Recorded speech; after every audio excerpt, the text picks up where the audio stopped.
2016. Sobrou o quê? 2015. Olha só. Mas aí aquela história do copo d'água que eu falo sempre, os economistas brincam muito disso. Copo de água pela metade.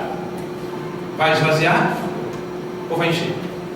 Estou acreditando que vai encher. Vamos ver. A economia. Bom, Europa. Por que eu estou mostrando que a Europa está com desemprego? Isso é a Espanha. Porque os caras estão indo para a rua querendo emprego. A gente não vai para a rua aqui, vai todo mundo para a rua, 100 mil, 50 mil, 20 mil, parte das pessoas. Olha só, Espanha.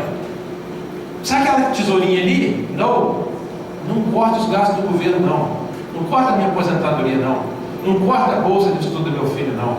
Não corta o ônibus funcionando, não. Nós queremos situação e o governo quebrando. Bom, e o pau quebrando também em cima do pessoal, tá vendo só? Olha só a multidão lá. Então, o que significa para Vila Velha? Vila Velha está ligada a Porto, com uma grande vitória. Sabe para quem que a gente vende? Para eles. Nossas exportações para o bloco econômico da Bianca.